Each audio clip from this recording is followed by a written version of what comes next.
Welcome to a course on sequence and series. In this lecture, we are going to talk something called alternating series.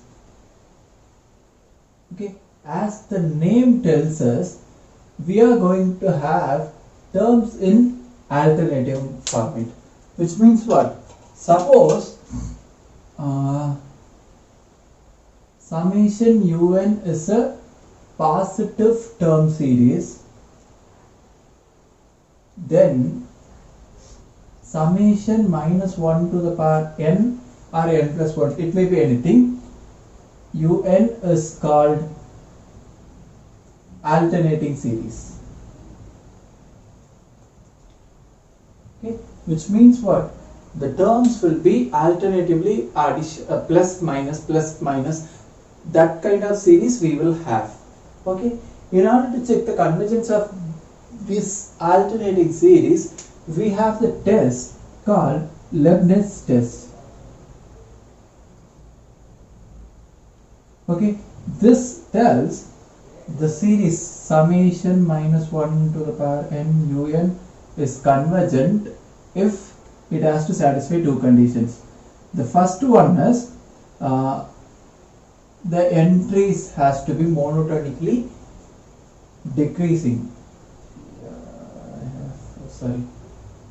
I have written the other way.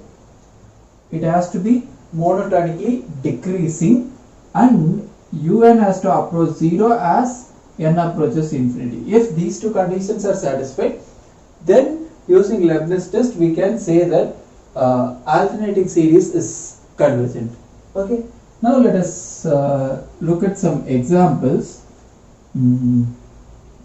First let us consider 1 minus 1 upon 2 plus 1 upon 3 minus 1 upon 4 plus 1 upon 5, and it goes this way. Okay. Here you may notice that the general term un is 1 upon n, which approaches 0 as n approaches infinity, and here un is bigger than or equals un plus 1. This is also very well trivial in this case. Hence the given series, that is summation minus 1 upon n, here in the first term we have plus, so it is n plus 1.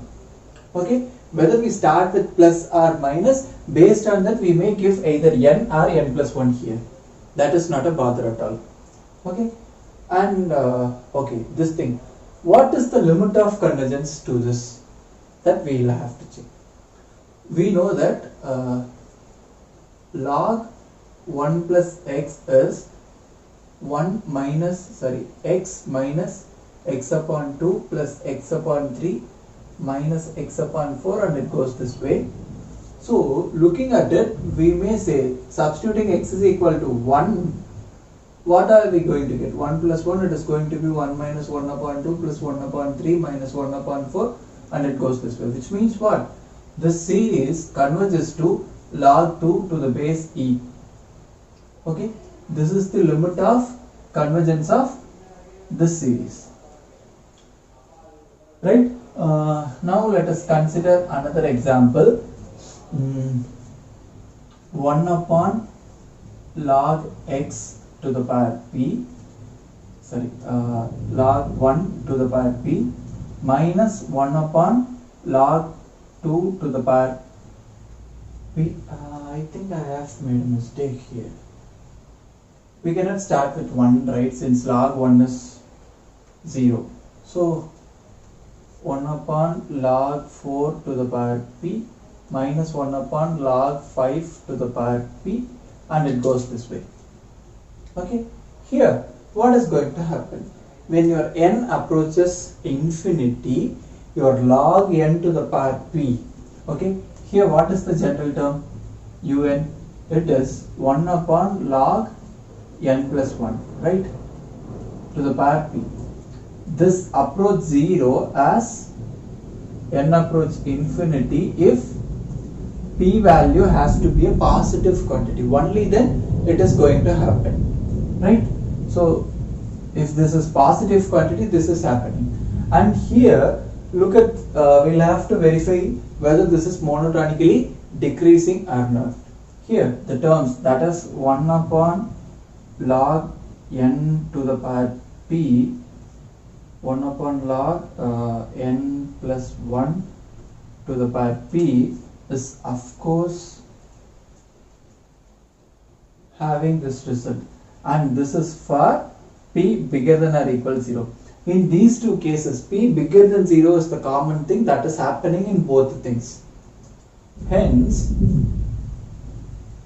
what? The given series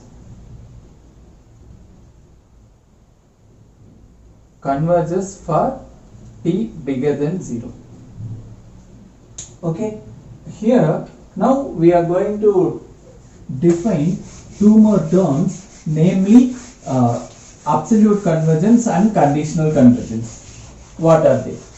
In order to define these two things, we must have an alternating series. Alternating series can be spoken in three ways. Whether the alternating series is convergent or not, that we have seen how to check all those things. Okay, the next one is absolute convergence,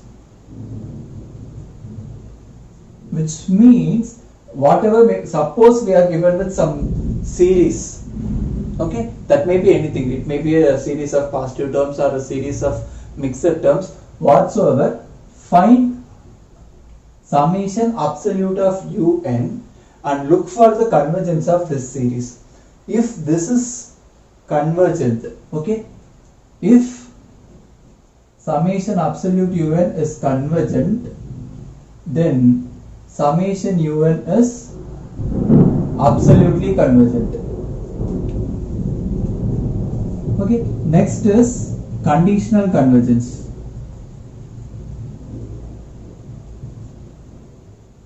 That is, if summation un converges and summation absolute un diverges, then summation un is said to be conditionally convergent. Okay, let us take the classical example, that is summation minus 1 to the power n plus 1 upon n power p. Okay, let us consider this example. Here, what is un? It is minus 1 to the power n plus 1 times of 1 upon n power p, and therefore absolute of u1 is simply 1 upon n power p. N is a positive quantity and this p can be any quantity. This is the thing happening, right? Summation absolute un converges for p bigger than 1, that we have seen. Okay, summation un converges for what? Even for 1 it is being convergent, that we have seen, right? So be it any positive quantity, okay, be it any positive quantity, you will get this to be convergent. So this converges for p bigger than 0 as well, right? Hence, the given series summation un is absolutely convergent for p bigger than 1 and conditionally convergent for 0 less than p less than 1. For this case, it is turning to be conditionally convergent because between these limits, the absolute term, so when you take only the positive terms, it is not a convergent series. Whereas when you consider alternatively positive and negative, it is turning to be a convergent one, and hence it is conditional convergence in this stage. Okay, after this, okay, we'll have to include 1 too, right? After 1, what is happening?